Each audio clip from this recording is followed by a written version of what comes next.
bienvenue dans le monde de l'astrologie médicale. Je voulais simplement informer avant de commencer cette analyse qu'il convient d'être très prudent en ce qui concerne le médical parce qu'on n'est jamais sûr à 100% de ce qui peut arriver et la personne peut avoir de lourdes pathologies et puis s'en sortir très bien et vivre jusqu'à un âge avancé. Donc voilà, c'est tout. À bientôt.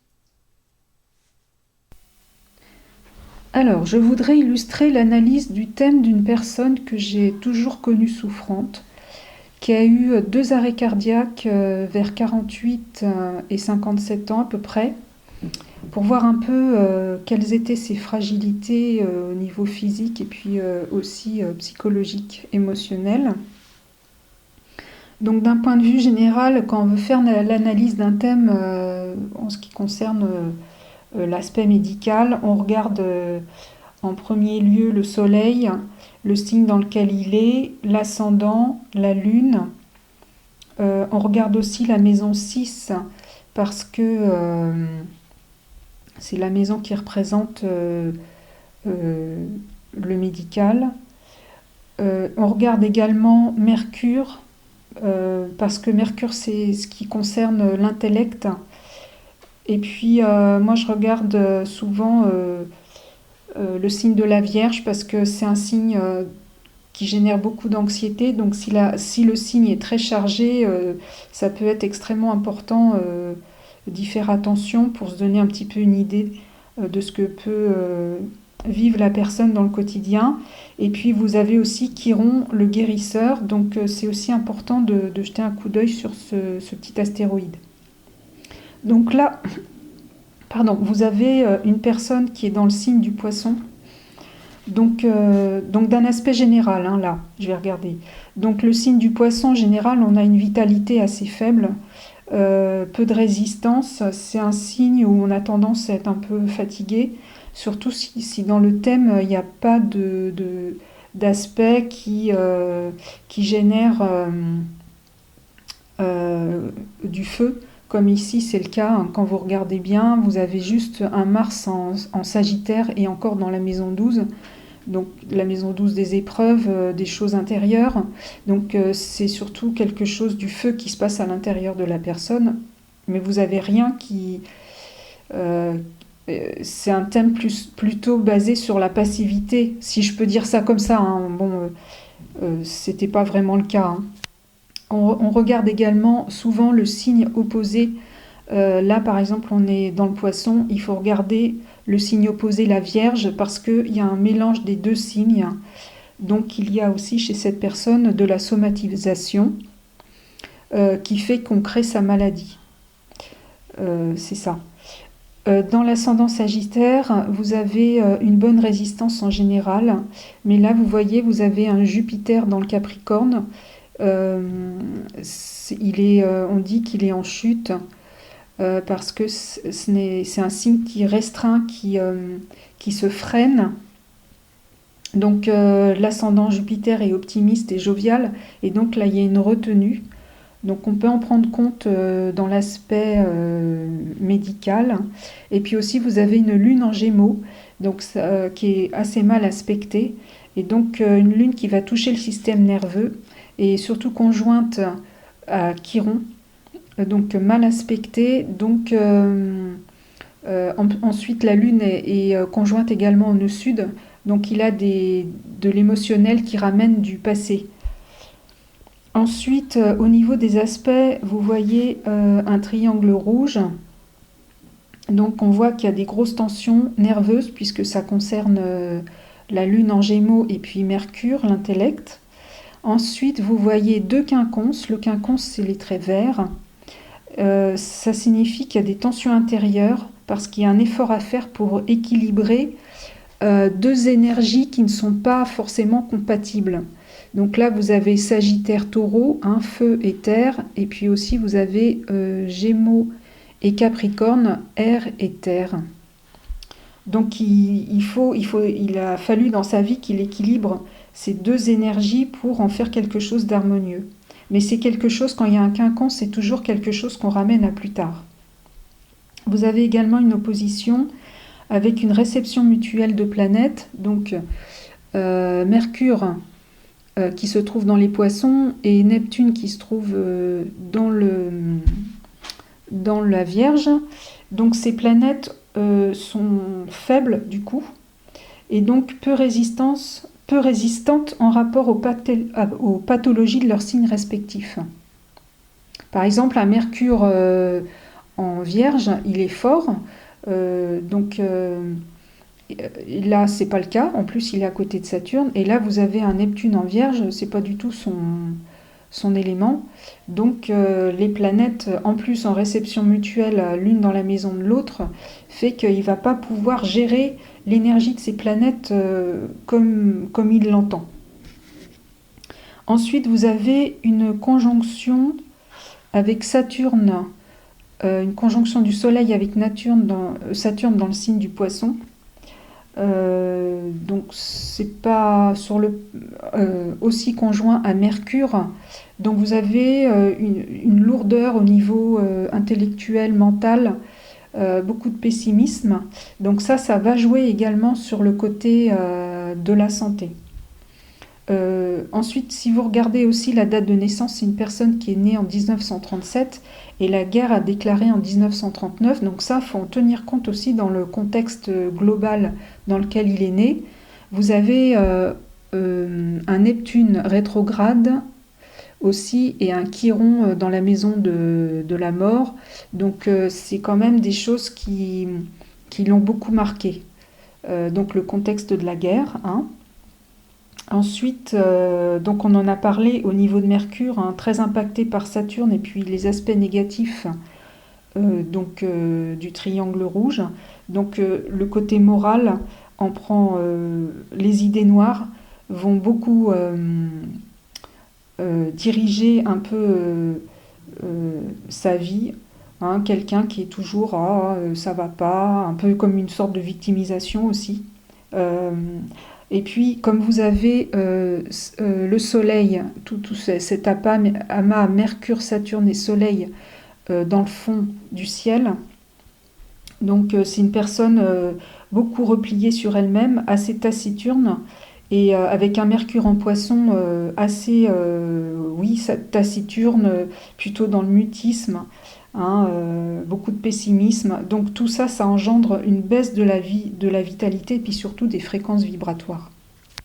Au niveau des aspects positifs, vous avez ce Mars qui est conjoint à l'ascendant, même si il est dans la maison des épreuves, il est quand même assez bien aspecté avec le Soleil et Saturne. Donc on peut dire que c'est un Mars qui va donner un petit coup de fouet à l'aspect un peu passif du thème natal. Donc c'est une personne qui va être plutôt dans l'action. C'est un petit peu contradictoire, thème passif et action, mais c'est une action qui sera surtout qui part de l'intérieur. Et comme il y a Saturne, ça va être une action qui va se faire dans le temps. Voilà, c'est dans ce sens-là où on peut dire action passive. Alors, dans le thème, vous voyez qu'il y a un trigone entre Mars et Pluton, mais moi, je le prends pas vraiment en compte parce que Mars est dans le Sagittaire, Pluton est dans l'eau. Donc c'est pas vraiment un trigone de feu ou un trigone d'eau, enfin j'en prends pas bien compte.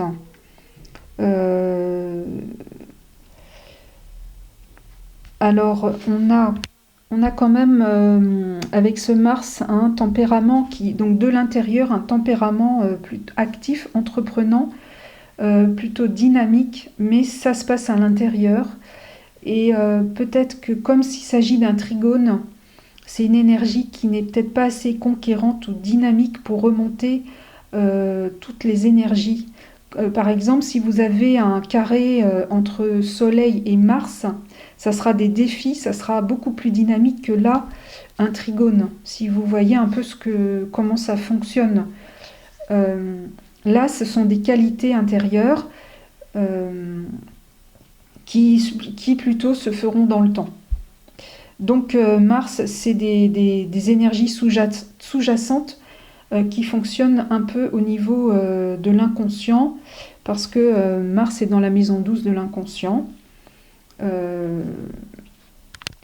Et puis vous voyez aussi que Mars est dans le Sagittaire et le poisson et le Soleil dans le Poisson. Donc ça fait un peu comme tout à l'heure avec Pluton, hein, Mars dans un signe de feu, Soleil dans un signe d'eau. Je l'ai quand même pris en compte toutefois parce que le Soleil est à 27 degrés du Poisson et Mars au premier degré, donc il y a pas grand-chose d'ordre entre les deux, donc je l'ai quand même pris en compte dans le trigone. Mais c'est quand même deux signes qui ne s'entendent pas, surtout que dans le Poisson, il y a beaucoup de gravité, de maturité. Le Poisson, c'est une personne qui souffre, qui se sacrifie pour les autres. Mais bon, il pourra y avoir quand même un équilibre sur le plan psychologique avec ce Mars. Donc si on ne tient pas compte du trigone Mars-Pluton, quoique, hein, on tient compte du trigone Soleil et Pluton qui se situent dans des signes d'eau. Donc c'est un trigone exact, hein, très fort. Mais comme on voit que c'est un Pluton rétrograde, ça se passe surtout à l'intérieur. C'est une force intérieure, c'est une force de caractère. Donc c'est quelqu'un qui avait un très très fort caractère. Et ça vient des vies antérieures. Parce que quand vous voyez Mars dans la maison 12, vous voyez un Pluton dans la maison 8, ce sont des maisons d'eau qui marquent les vies antérieures. Et vous avez également Soleil conjoint à Saturne, donc une personne qui revient avec Saturne, c'est le passé, hein, c'est le karmique, en plus conjoint à la maison du domicile, à la famille. Donc c'est des poissons, hein, c'est des vides religieux, d'ascèse, de méditants, surtout si vous avez une maison 8 dans le Cancer. Le Cancer, c'est le signe du moine.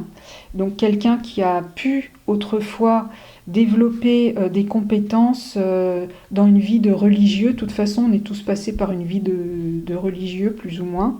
Donc c'est des forces, lui, qu'il a en lui. Donc on a également, par rapport à ça, une maison 12 en Scorpion. Donc c'est beaucoup de vies, donc l'occultisme, hein, le Scorpion c'est l'occultisme, ça peut être des vies cachées, des vies en retrait du monde aussi, des vies initiatiques. Et puis le Scorpion c'est vraiment des vies guerrières, surtout avec un Mars en Sagittaire, donc des vies de guerriers, de soldats, hein, des vies où on se sacrifie également, puisqu'il y a du Poisson. Donc des vies où on va développer le courage, et puis la maîtrise de soi.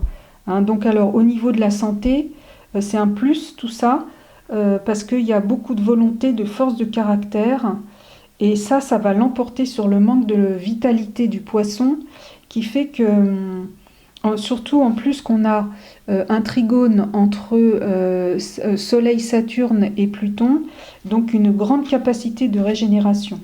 Et ça, c'est quelque chose de positif qui va être mis en avant par rapport à tous les aspects de tension qu'on trouve dans le thème. En plus, on a également un Soleil en sextile à Jupiter. Hein, ça veut dire que, en plus, Jupiter trigone à Neptune, ça veut dire qu'il y a une protection de l'univers. Il est protégé, quoi qu'il arrive.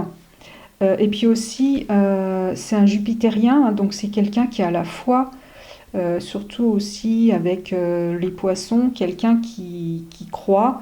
Alors, je ne vais pas dire qu'il croit en lui, parce qu'il y a quand même ce côté optimiste, mais quand même c'est sous-jacent, enfin il a la foi, hein, et puis il a des idéaux, il est motivé par un but, hein, parce que vous voyez, il y a Mars qui est conjoint à l'ascendant dans le Sagittaire. Le Sagittaire, c'est c'est les aspirations, les idéaux. Donc il a un idéal et en fait il va avancer dans la vie avec cet idéal qui en fait est un conditionnement de l'enfance.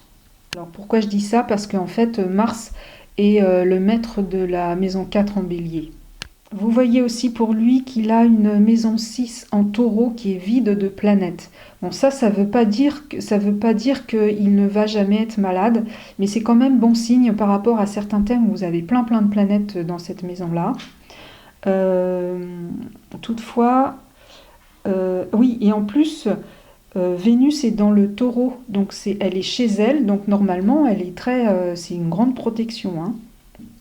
Mais alors, Uranus, il y a Uranus à côté, donc il faut quand même se méfier.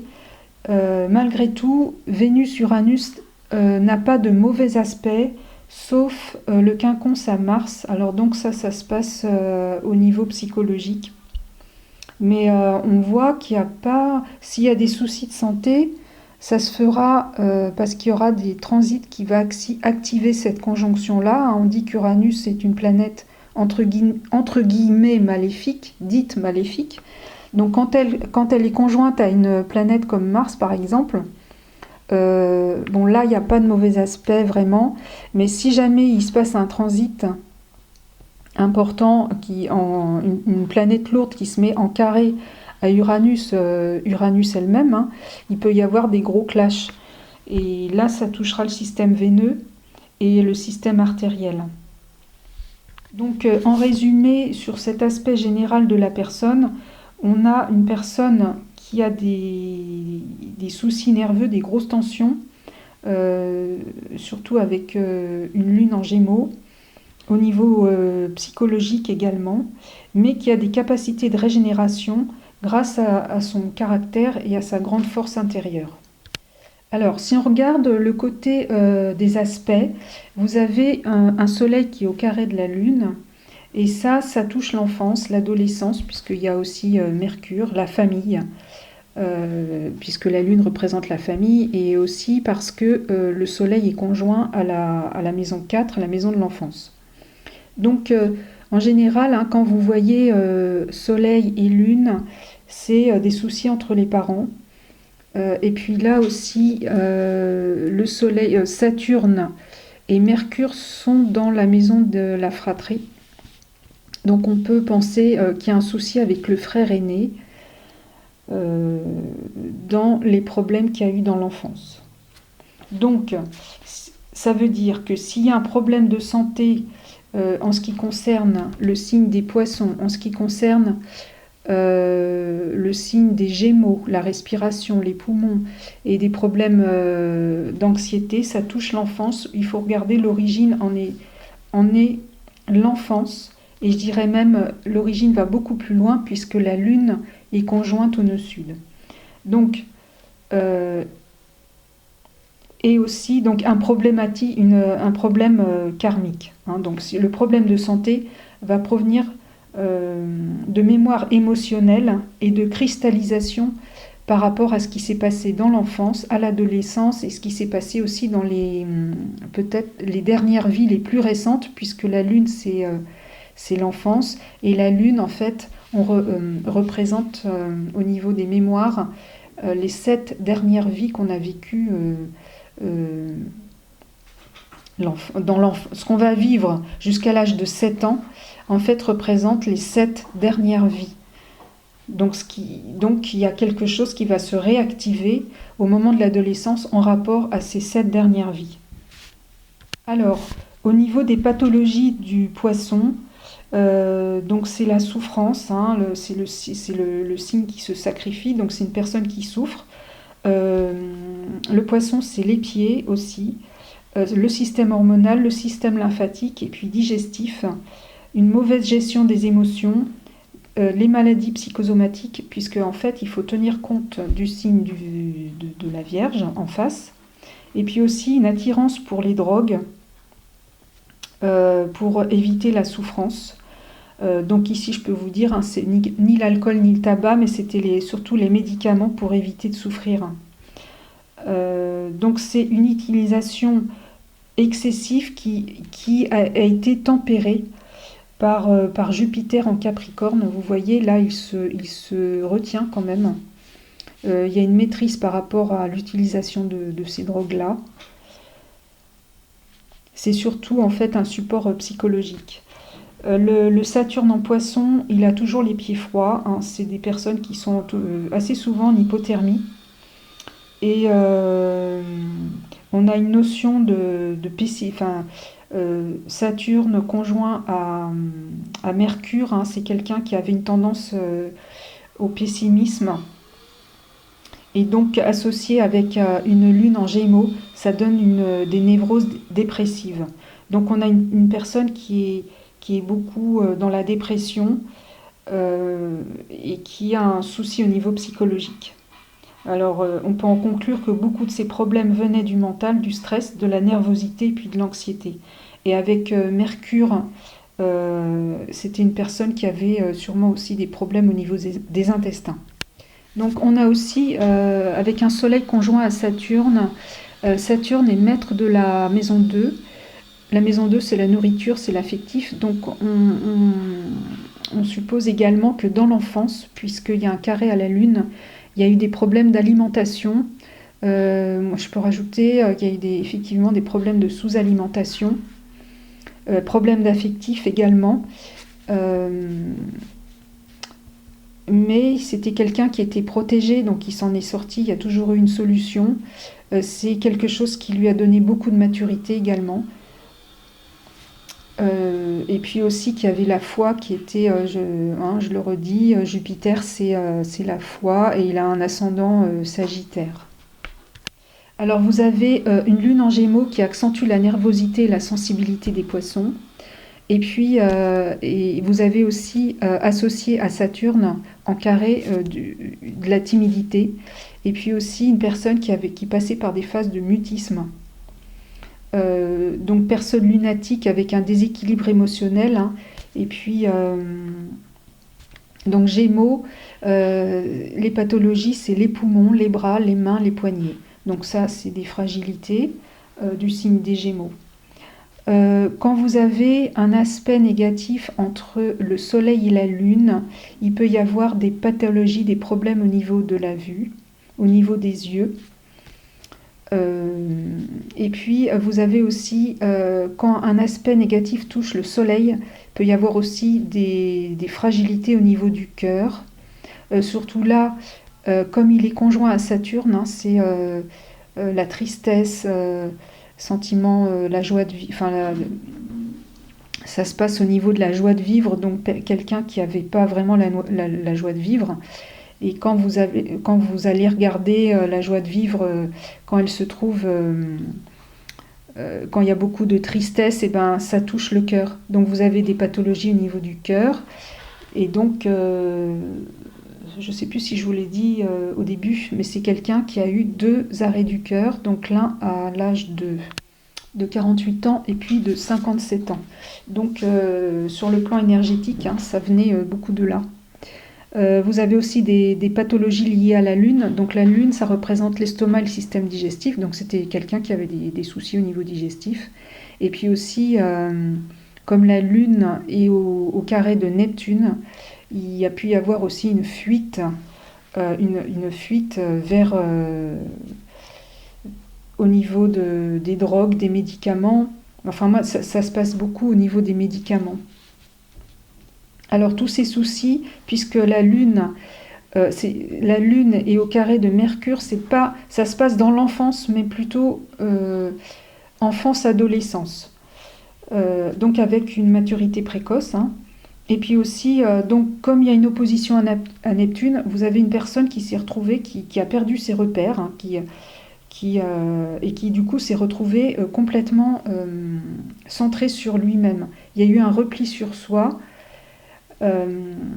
Alors, comme on a un Neptune rétrograde, c'est karmique, c'est un programme karmique, hein, en venant sur Terre, il s'est programmé cette chose-là. Et comme Neptune, c'est une planète collective, c'est aussi ça a lien avec un karmique collectif. Donc beaucoup de rumination, de tristesse, donc d'énergie lourde et négative pouvant engendrer la maladie. Vous avez aussi, puisque ça touche la lune, un problème de communication avec la mère, un éloignement, et puis aussi comme le soleil est conjoint à Saturne, en astrologie on dit qu'il y a un complexe de sevrage. Donc il a peut-être été sevré beaucoup trop tôt par rapport au relationnel avec sa mère. Et puis aussi une identification, alors soit le père, puisque Soleil c'est le père, mais moi je dirais plutôt une identification au frère aîné, et puis aussi à la famille, donc qui fait que quand on s'identifie à quelque chose, après c'est très difficile de construire sa personnalité au niveau individuel, de se libérer de cette identification pour être soi. Donc comme il s'agit de la communication, moi je dirais que c'est un enfant qui s'est retrouvé livré à lui-même à un moment donné parce qu'il y a eu un souci de communication avec la famille, et c'est vraiment ce qui s'est passé.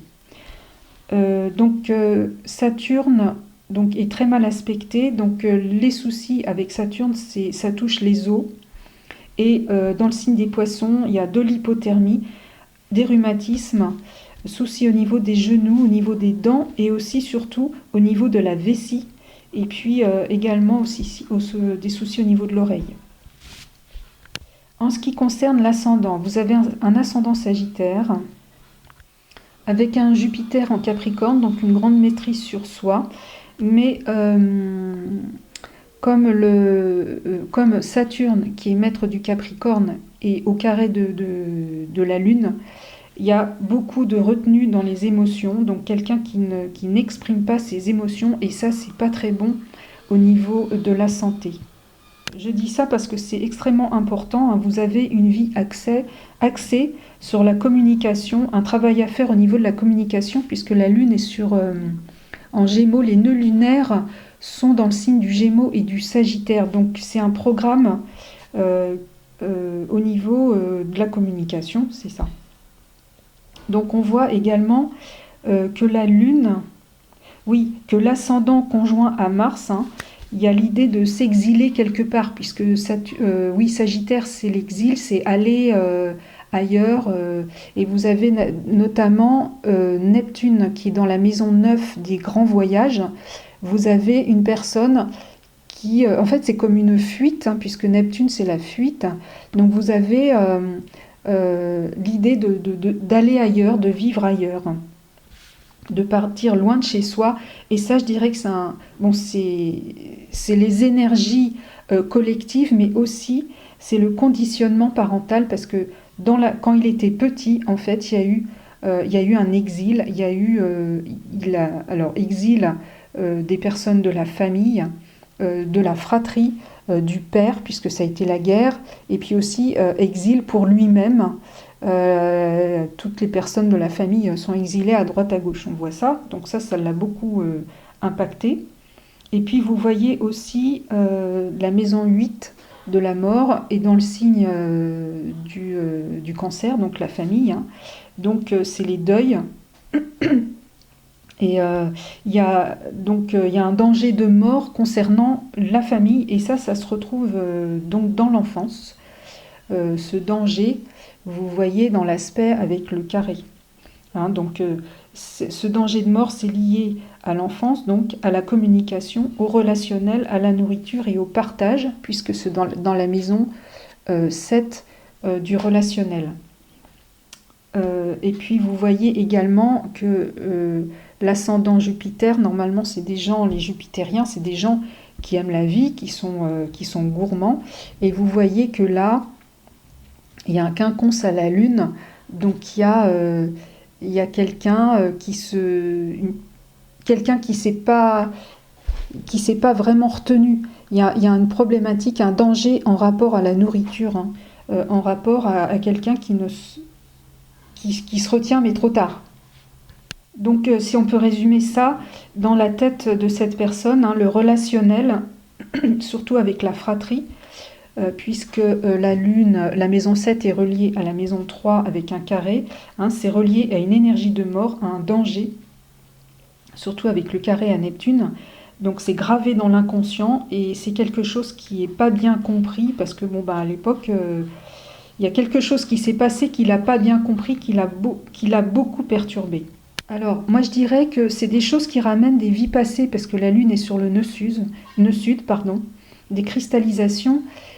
Et c'est quelque chose qui revit dans l'enfance pour s'en dégager parce que vous voyez, la Lune est conjointe à Chiron, le guérisseur. Donc c'est quelque chose qui doit revivre pour s'en dégager. Alors je vais vous dire un petit peu ce qui s'est passé dans l'enfance pour bien comprendre. En fait, les enfants, donc le père est parti prisonnier, enfin est parti à la guerre, il s'est retrouvé prisonnier. La mère était obligée de travailler, donc les enfants étaient gardés par les grands-parents. Donc vous voyez, hein, là, Soleil, Saturne, c'est les grands-parents. Et puis qu'est-ce qui s'est passé? Eh ben, par excès de, en fait, le grand-père a bu, un alcool en fait. Il a cru que c'était de l'eau de vie et en fait c'était un acide. Donc il a bu ça et il en a donné au frère aîné.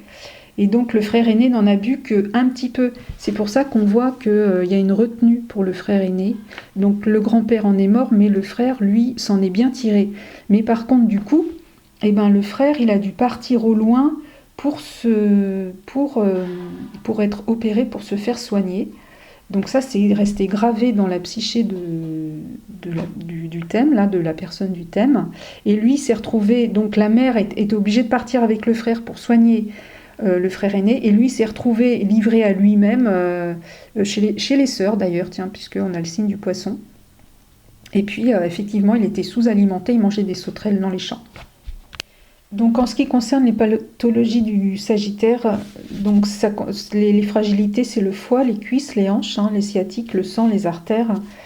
Donc là, la tension artérielle avec Mars en Sagittaire, même si elle n'est pas mal aspectée, on va dire, mais en cas de transit, ça peut se mettre en route. Donc vous avez aussi une fragilité au niveau de l'artériosclérose, donc au niveau des veines. Et effectivement, c'était une personne qui avait du cholestérol, donc qui a eu dont les arrêts cardiaques étaient liés au cholestérol, enfin, d'après ce qu'il disait, à l'artériosclérose. Vous avez également Jupiter qui est au quinconce de la Lune, donc des problèmes respiratoires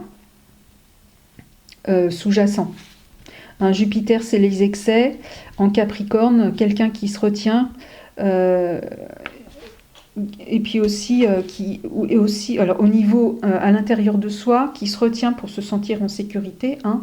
Et puis vous avez aussi comme Jupiter est dans la maison 2 de l'argent, qui a besoin d'accumuler aussi pour se sentir en sécurité et de réussir au niveau matériel. Et effectivement, il va y arriver sur le long terme, mais il va y arriver, il réussira à gagner beaucoup d'argent. Alors, il faut regarder donc le régent de l'ascendant, c'est effectivement Jupiter, hein, et on voit qu'il est opposé à Pluton rétrograde dans la maison de la mort. Donc, il faut en tenir compte quand même, hein, parce que Pluton, c'est le maître de la maison 12, et donc Jupiter, maître d'ascendant. Donc, il y a des soucis de santé qui peuvent être assez graves. Donc, Jupiter en Capricorne, c'est les problèmes aux genoux, les rhumatismes, problèmes de digestion, lenteur du transit. Et c'est du karmique, hein, parce que, donc effectivement, c'est lié à Pluton. C'est lié à la guerre aussi, donc un phénomène généralisé, un karma de groupe. Et puis on avait vu tout à l'heure qu'il a tout un passé de guerrier, donc c'est des choses qu'il doit vivre. Alors Jupiter représente en astrologie le cancer, donc pourquoi? Parce que Jupiter, c'est l'abondance, donc c'est la prolifération des cellules, et Pluton, c'est les pathologies souterraines. Donc il y a un terrain où il y a un terrain en tout cas favorable à développer une maladie grave, surtout que le cancer est dans la maison 8, hein, donc la mort, maître de la 12, et puis aussi il est dans la maison 8 des héritages. Donc ça peut être aussi dans le signe du cancer, il peut y avoir une pathologie, enfin quelque chose de génétique, de familial. Donc il hérite de pathologies familiales. Alors, mais comme l'opposition est reliée harmoniquement au Soleil Saturne, il est protégé. Beaucoup de patience, de maturité, de foi, et puis aussi protection sur le plan de l'univers. Il est protégé de l'univers en fait. Et beaucoup d'intuition aussi, beaucoup de protection. Il a un bon karma, parce que vous voyez que bon karma en tant que religieux, donc tout ça, ça le protège. Même s'il y a il y a aussi, ce qui est étonnant, c'est que il y a un refus c'est quelqu'un qui a développé des perceptions extrasensorielles au cours de ses vies de religieux, de moine. Et c'est quelqu'un qui avait des visions, qui avait des choses comme ça, et ça le perturbait énormément. Donc à un moment donné, il a fermé toutes ses perceptions. On voit là, c'est ça, c'est la réception mutuelle. On a Mercure conjoint à Saturne qui se ferme, et puis Neptune en haut qui se ferme à ses perceptions. Donc c'était une personne cultivée, vous voyez Jupiter au sextile de Mercure, vous avez un Jupiter au sextile de Saturne, c'était quelqu'un sur qui on pouvait compter, de sérieux. Et ça c'est le côté optimiste aussi, il avait un côté optimiste lié à le Sagittaire, c'est quelqu'un d'optimiste. Alors là, je voudrais quand même reparler de Vénus, parce que normalement, il ne devrait pas y avoir de soucis de santé, mais ça concerne quand même. Il avait d'excellentes compétences dans le domaine créatif, mais là, c'est bien aspecté, donc les soucis de santé ne pourront arriver que par des transits. Et effectivement, quand on regarde, enfin moi quand je regarde au niveau des éphémérides, quand il a eu ses soucis cardiaques, c'était en 1985 par là, il y a eu des transits extrêmement perturbateurs au niveau avec Saturne et puis je sais plus. Donc vous avez en résumé quelqu'un qui a eu des soucis dans l'enfance, qui se sont cristallisés, des soucis aussi qui venaient d'anciennes vies. Mais vous avez une grande protection de l'univers. Cette personne est décédée à 84 ans. Donc, quand même, elle a une vie... il est mort âgé. Il est mort au moment du retour d'Uranus à sa position natale. Ce qui n'est pas donné à tout le monde.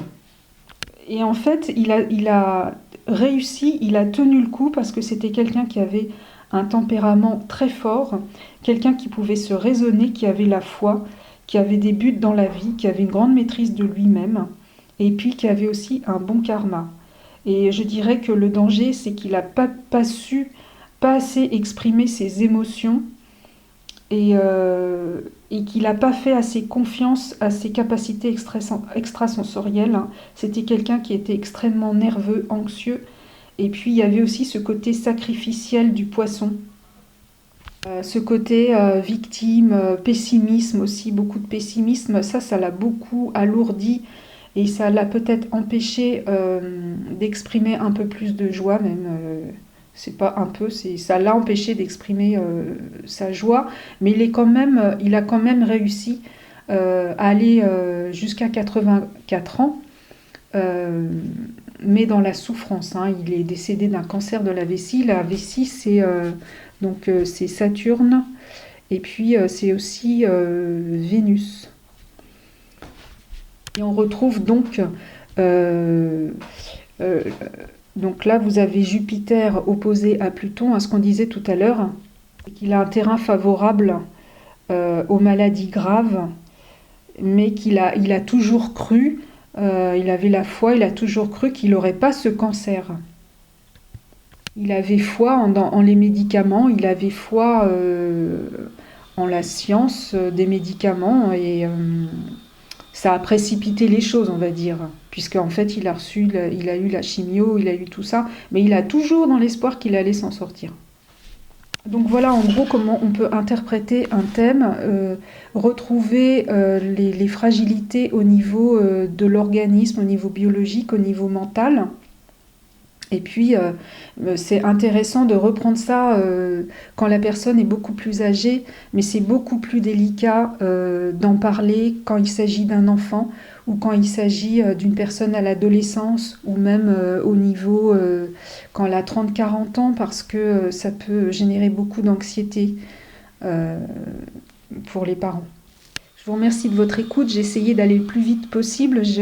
Voilà, aussi au niveau du son, j'espère que vous m'entendrez mieux que dans les précédentes vidéos. Si vous avez des questions pour un thème, n'hésitez pas à me demander. Hein. Je serai ravie de vous aider à comprendre un thème. Voilà, à bientôt.